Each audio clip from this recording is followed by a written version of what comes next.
Hello guys, so today I'm going to share the formula I use in getting the accurate neck measurement for my clients. So for example, if a client's neck is 15 or 16 or 17, there's a particular formula I use in getting it. I'm going to share it in this video, so stick with me to the end. And then secondly, another thing I'm going to share in this video is how I get my exact armhole measurement for my customers, my clients. You can see how this is fitted right from the armhole area downwards. I'm going to share it in this video, so just stick with me and let's get into it.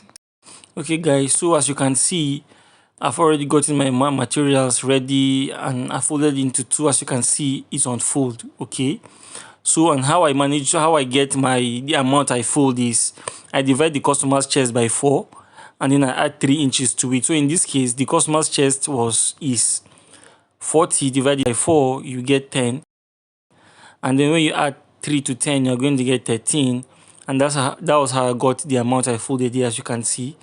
Okay, so you don't need to waste your materials going forward. So out of the 3, 1 inch is for the seaming allowance, and then 2 inches is for the side vents, and then if the hip is bigger than the chest, that 2 inches covers it. Okay, so that's how I get my folding, and then that's it. So the next thing I'm going to do is to get my slants on the shoulder, and then at the tip down there I make sure it's around 3 inches, and then I slant it that way, right? I slant it that way, and then I rule my line. Okay, then I rule my line.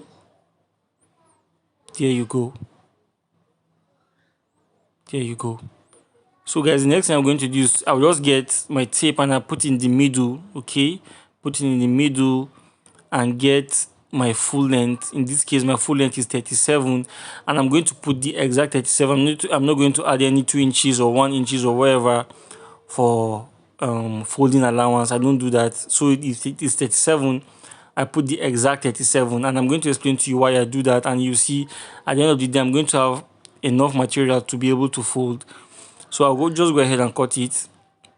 So that this is my front pattern, even though it's not completely done, but this is what I use to get my front pattern. Okay, so the next thing is I'm going to just fold the back, and again fold the back and use the front pattern to get the back pattern, and then we continue from there. So the next thing I'm going to do is just to lay my fabric, the front pattern on this other part, fold it like this. I wish I use a different color of fabric so that the contrast will be clear, but I'm using black, so we'll just manage it this way. So I just put it this way, leaving a lot of spaces at the top, because I need about 4 inches at the top. So you can see I need 4 inches here. So I'll mark my 4 inches from the tip. I'll mark my 4 inches from the tip like that, and then at the end also, at the tip also, I'll mark 4 inches. There you go, and then I'll roll it out. So guys, if you've not subscribed to my channel, if this is your first time visiting this channel, please do well to subscribe, turn on the notification bell, so whenever I drop a video, you'll be the first to watch it. And give this video a thumbs up, like, and always guys, don't forget to comment. Just comment in this video, tell me what you think. Tell me what you think about my videos, where I need to improve, where I'm doing well. Just tell me something in the comment. If you are watching this video, please just make sure you comment. Say something in the comment section. Just tell me well done if you think I'm doing well, whatever it is. So this is my 4 inches. I've already cut it out. So I'll fold the 4 inches into 2, and I'll make it overlap by ½ inch towards the front. I'll make it overlap by ½ inch, as you can see. It's overlap by ½ inch. So I'll use my iron to just press it. Use my iron to press it. Okay. Then I'll just cut off this excess here. Just cut it off. There you go. Now this is where we're going to start our actual measurement, our shoulder measurement, every other thing. This is where the main thing starts. Okay. So pay close attention. So my shoulder is 18. You divide your 18 by 2, is going to give you 9. You add ½ inch to your 9, you're going to get 9.5. Then you mark it. That half I added is for seaming allowance. Then you press it that way and then turn it straight like this. Whatever you get, you take it down. In my case, I got 9 1/4. So you just mark it also that way, straight in a straight format, and then you join the lines like that. Just join the line long enough, very long, so that you can have enough. Okay, so there you go. Now to get the armhole, like I was explaining to you at the beginning of this video, you are going to measure your client's muscle. And if you measure the muzzle, in this case his muzzle is 14, you're going to divide your 14 by 2, which will give you 7. Okay, which will give you 7. You're going to add 1 inch to the 7 if you want it to be very fitted. But if you want it to give a little allowance, you can add 2 inches instead of 1, or 1.5 instead of 1. In my case, I'm adding just 1 because I want it to be very fitted right from the armhole area. Okay, so I'm putting 8 here. That's 7 plus 1 is 8. I'm putting 8. Okay, so on this armhole line, I'm going to measure my chest, which is 10. That's 40 divided by 2 is 10. Sorry, 40 divided by 4 is 10. You add 1 inch for seaming allowance, and then you use your curve to get your armhole. Okay, you can see, and you make sure it's set around the tip there and also set around here. Okay, so you now use your chalk and draw a curve like that. There you go, guys. You can see how easy it is to get the armhole. So this is the formula I use to get my armhole, and at the end of the day you get a very perfect armhole. It's not too big, it's not so tight. You just use your measurement, your muzzle measurement, to get that. So then to our neck, so is either your neck is 15, 16 or 17. In this case my neck is 16, and this is the formula I use, guys. You can just pause it and watch it. If your neck is 15, you put the width to be 2.5 and the length to be 4.25. That is 4.25.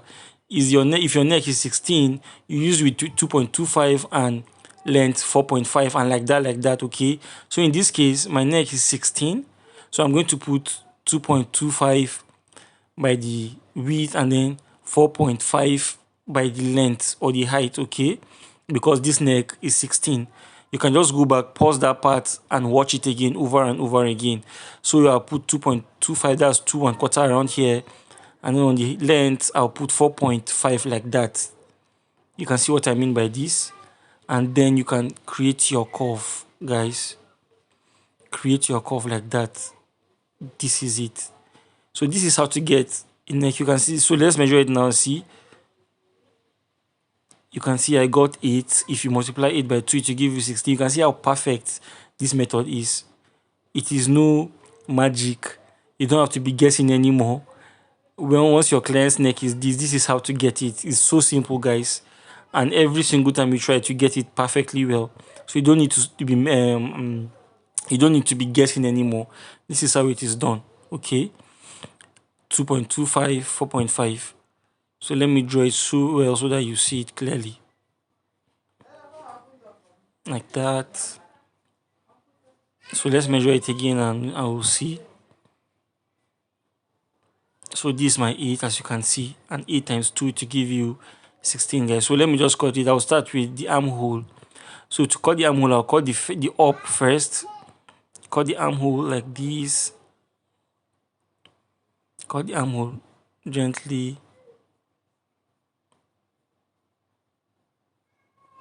Now just notch the chest area.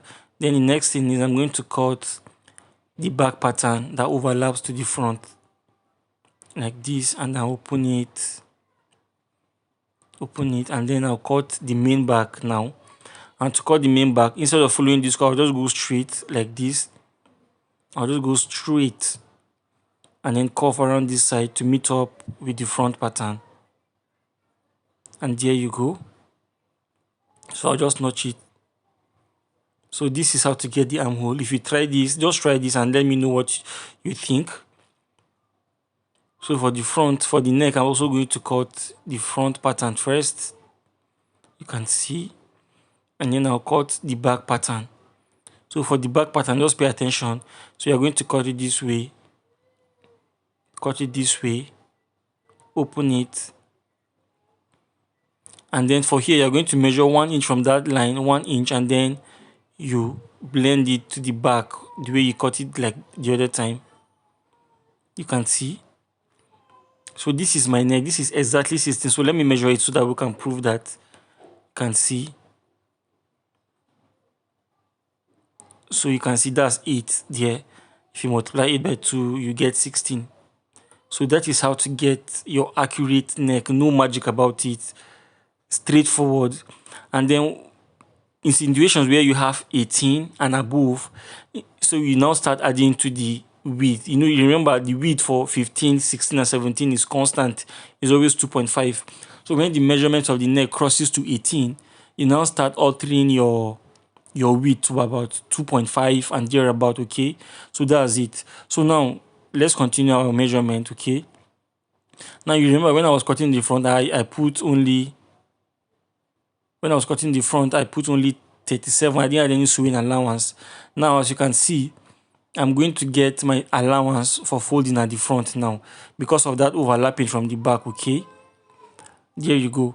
So we'll just measure our hip and our stomach, and of course this is straight to the point.